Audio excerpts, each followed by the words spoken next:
Well, I'll just set the context, I guess, for everybody. So do you mind just telling me a bit about DMCA and your role there and what's a typical week look like for you? Very busy. So DMCA, we're an integrated accounting and financial planning business, about 45 years old. I haven't been there that long. I've been here since January 2007. But basically, we started off mainly as an accounting firm and then added the financial planning division in July 2009 and have just grown it from there, from scratch. Obviously, we get a lot of referrals from the accounting side of the business, but also then generating referrals throughout our external sources as well, which is really good. It's fair to say that the financial planning side of the business has got extreme growth at the moment. There's more work coming in than what we can keep up with. So obviously one of the things we're trying to do is find efficiencies wherever we can to be able to push the work through efficiently and effectively. Sure. And you have a team behind you, Tania, that helps you with all that. So what's your team look like? So in total, we have a team of 20 and we operate as a very much integrated business. So we'd have about 6 people on the financial planning side, 2 or 3 advisors, Yep. We've got 1 just completing a PY at the moment, and then we've got another 2 advisor potentials in waiting that will groom them to grow into advisors, female advisors, which I think we're finding there's big demand for. And then the accounting side of the business, that would make up the rest of the people. And then we've got support across the whole business. Yeah. So, we've got a really good team and most of the people have been here for quite a long time. So we do try and grow them from within. Yep.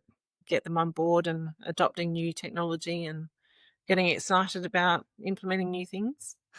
And can you just, you obviously mentioned growth's a really enviable problem to have, but obviously clients often have to wait a long time between when they first see you and when they actually get the advice or get it all implemented. So can you just talk us through what's that been looking like and where are the areas you think we can help you be more efficient? Yeah, well, I think the biggest bottleneck, there's 2 really. One is getting all the information at the beginning. So having that initial meeting, getting the client to agree to proceed is one thing, but then getting the information that you need efficiently is probably the first bottleneck. Second bottleneck is getting that SOA completed. It's just, it's always been such a lengthy process. And, our ideal turnaround time would be 4 weeks, but it's been taking us more like 8, 9, 10 weeks. And we were outsourcing to a previous partner, but I think they became inundated with requests to outsourcing SOAs. So, we stopped using them because turnaround time blew out to about 2 weeks, which wasn't acceptable for us. Yeah. So now using another firm, which is a lot quicker turnaround time. Okay. And obviously I would have thought the longer the client has to wait, the more time you probably have to spend with them refreshing their memory about what you spoke about. Exactly. Yeah. I must admit, though, what we tend to do is have an interim strategy meeting with them. So we'll build the strategy and then we'll have a chat, we'll check in, keep them engaged, keep them on board. And then from there, we'll go on and finalise the SOA. Okay. And can you just talk us through, obviously one of the main reasons we built Advice Designer was that no one had ever built anything purpose-built for this job. Sort of prior to using Advice Designer, what did the process look like generally? So generally, we were producing the SOA out of xplan using the Count Wizard, and basically, found it very clunky process. So we were outsourcing that to a large extent. Yep. But I think the biggest thing for me was that I like to, condense that huge amount of information into very simple terms. So I was actually preparing my own PowerPoint presentation, taking snapshots out of the SOA just so that when I sat in a client meeting, I could go through the main gist of the advice and the outcomes of the advice and then give them the 70, 80 page SOA to take away and have a read. And I'd tell them they had to read it front to back and I'd test them on it in terms of what they've read. Yep. But so I think that was really, our process. So an Advice Designer came along with the presentation already built in. That was a big win for me. Sure. Because that obviously, presumably, doing a PowerPoint, that's a separate document, quite manual as well, I would have thought. Yeah. Okay. And do you find, and in terms of now that you've been using Advice Designer for a while, can you just give us a sense of what has that meant from a turnaround time? Have you had feedback from clients on how the look and feel, the professionalism of those sort of pieces? For sure. So I think the number one thing is it's a lot easier to read, just in terms of the way it's presented in headings, a lot more visual. A lot of the detail is cut out. Obviously we've got the content there we need from a compliance perspective, but we get that crossover between a compliance document but a client-friendly document as opposed to the SOA that we were producing before, just a compliance document. And you'd have to fiddle around with it a lot. Yeah. and get it to look right. And I think, sort of having that document which looks clean and professional and concise has just made a real difference. And do you think has it changed much in terms of how the business operates, your workflow, or did it integrate reasonably easily with how things were working before Advice Designer?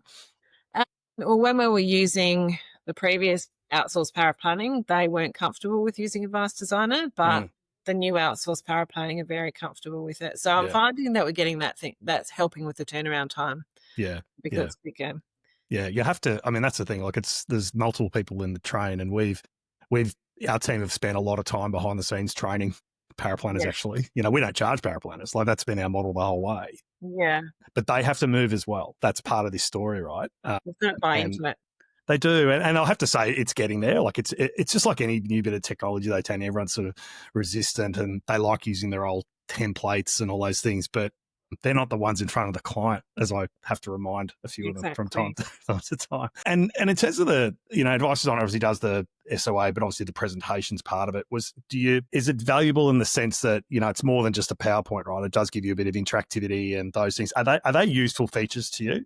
Absolutely. And I think just being able to sit with a client, show them the graph and be able to, click on the different points of the graph to show the actual numbers and they just come up, the fact that it is, it almost looks like live document, which is really, really beneficial. And the fact that they then get that link and can go and look at it themselves at their own leisure is a real plus. But it's definitely been a time saver, given that I was producing a PowerPoint presentation before. Yeah. And we've heard from other businesses who are doing PowerPoints, like it was often just a cut and paste job, and exactly. It looked a bit clunky, and often people were using old templates, and it's almost recreating that terrible SOA process in a PowerPoint slide. Yeah. Yep. Okay. And in terms of the getting used to the system yourself, how was our team like to work with? How, things that we can do better, do you think, from an onboarding point of view? Oh, look, I think the team has been great. So I think the person that we were dealing with, her name escapes me, Helena. Yep. Fantastic. So whenever we had an issue, it was always a very prompt response back. Yeah. And then when there was something that we'd suggested that we'd like to, have that changed, then straight away we're on a call. Okay, let's step through the things. Admittedly, there were a few little glitchy things that occurred at the beginning, which using any new tool is to be expected. Totally. But the fact that we were able to get support straight away to work through it, and then, okay, another update's been released, let's run with that. And I found that it was very responsive. It was good. That's great. Yeah, I mean, we have been doing pretty much weekly releases, updating little things. And there's always been a couple of things like, we are integrating with an xplan environment. We don't control all of it. But I suppose I don't know what you think, but I mean, for you, was it a benefit that the way it integrates with xplan? I mean, you probably didn't have a desire to change your entire tech stack just for a bit of advice production. I mean, that was always our logic. I think that was the number one thing. Yeah. Because, there's a multitude of different text, options out there, but to have something that doesn't talk to xplan, given that that's our main source of truth, wouldn't even look at it. But the fact that it does integrate, I think one of the big pluses I've found is that, inevitably you'll get an SOA back from power planning and you might want to change something in the modeling, but with Advice Designer, it's just a quick click. And then it just filters through straight away. And that's, again, another big plus, because even when you're doing the SOA in xplan, you've got to spit the whole thing out again, but it just keeps the body of the SOA intact and then just refreshes the numbers and the presentation, which is, again, another step saved. Yeah, some of the power planners who embraced it have really said that their time spent on reworks has been massively reduced. Yeah. Because I would have thought, you must have this where clients add a bit of new information at the 11th hour or something changes, and you've almost got it might be a small change, but it's a complete rework potentially. Yeah, exactly. Yeah. So we sort of had that idea in mind that if you could just refresh all the scenarios instantly and just change but the actual core of the strategy doesn't change, then, those reworks are probably less of a, take an expensive process to a, really expensive process all of a sudden if that happens. Yeah. Okay. That's been a big time saver. And is there anything else Advice Designer doesn't do at the moment that you'd like it to do? No, I think the only thing, and I haven't given this feedback directly, but the only thing that I'd like to see is with the tables that we get, like when we're printing out or when it's printed out with the SOA, the tables are sort of 5 columns portrait style. I would love to see that in landscape, just how it looks in the presentation. Yeah. Sure. So when you look at the presentation, you can run through and it's all nicely landscape all on one page. But yeah, that'd be the number one thing for me at the moment. Yeah, okay. That's been pretty consistent actually. We're trying to work through the right way to do it. But as you know, it's always hard to build something that, because someone might have a different opinion. But in many respects, we always felt that the presentation was actually the future of the SOA. That's we thought 6 months ago SOAs were gone. But looks like they're here to stay. I know. Well, the new client advice record is more detailed than what the SOA, like in terms of file notes and things you need to keep. Well, we were looking at just the requirements. Someone said, "Oh, with client advice records, how are you changing advice designer?" I said, "Not a lot. It actually will. It'll be very minor tweaks, actually, to be honest with you. But which is sort of disappointing. But at the same time, I think we've tried to prove that hey, you can actually still do stuff pretty efficiently and client centric within the current regs. Yeah. We are looking at doing client reviews. That's our next journey for us, which we'll talk to the xplan IPS portfolio data. So it'll basically be the same look and feel of everything, but it'll be review focused. Yeah. So those charts from Xtools will also be like investment charts you'll be able to do stuff with as well. So the goal for the platform is to be almost all that advice document generation that you do on Advice Designer and using xplan integration. So that's currently in development, which is exciting, and hope to have something for you early next year to take a look at. So that's kind of cool. That sounds good. And we're also sort of looking at some small little AI features in there as well, where like some people have asked for things like they get confused with what the charts are and what does this chart mean and that chart mean. So we've had some requests for a little bit, tell me more about this chart, little button, for example, and we can actually use AI to do some of those things. Yep. So there's some exciting things we're kind of looking at, but at the end of the day, we're happy with how the product is, but we always think there's new things we can do to improve it as well, which is great.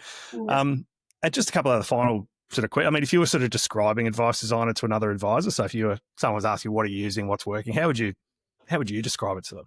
Why you used it? Question. Well, the main reason we're using it is because it provides a nice, concise document SOA it's easier presentation to clients, and really that presentation that generates automatically is the other main reason that we use it. Because it's much easier to go to a client meeting and have a visual tool. I think most clients prefer visual tools or cut down versions of things rather than the absolute detail that the monster of the SOA normally is. So that would be the main reason, is just concise output of the advice, but still compliant, but a lot less wordy and a lot nicer to look at and listen to. And any sort of tips or suggestions for firms who are thinking of changing their advice process? You mentioned some, reviewing the power planning arrangements. Would you sort of, any advice you'd offer to them as well on that front? Sure. I think as long as it's got to align with whoever you're using for your outsourced power planning. And as long as they're willing to embrace it and take it on board and learn the system, then it works seamlessly, as we've found with the external power planning. So it's just a matter of making sure that, whoever you're using is willing to adopt the new technology and get in and learn it and embrace it. And also, I think being accepting of the fact that given it is new and something you're trying, there will be things that don't quite work right. But just, as I said, I found the support to be fantastic, getting the answers resolved very quickly. So just to persevere and not give you throw your hands in the air and give up early. Just keep going with it and it will get you there. Yeah, well, we've been really lucky with you because you were obviously such an early adopter, but we're getting new users now that aren't even getting those issues. I mean, and we're very grateful to you for, I wouldn't call you the guinea pig because it's a finished product you bought, but we've learned some things with how the xplan integration works, and we've actually recently put a system in place which actually tells us in real time if someone has a sync that fails, so data coming from xplan, we know immediately that's happened. So we can actually ping our users straight away and go, oh, hey, we're aware of that sync issue not breaking, we're on it, we're going to take a look at it. I mean, that's sort of our goal is to have that sort of real-time support mentality, so you don't have to lodge a ticket to say what's happened. And that's one of the advantages of building a new bit of software from scratch. You can actually do all these interesting things that just wouldn't be possible using the old way of using xplan. I think the other big thing for me, the reason for giving it a go, is the fact that, well, if it doesn't work, we just take it away and we've still got xplan. So it's not like you're going to fall in a hole all of a sudden and can't produce advice documents if something happens. So I think that's the other good thing about it. It's just a layer. Let me ask you this. If I took it away tomorrow, would you miss it? Yes. Okay.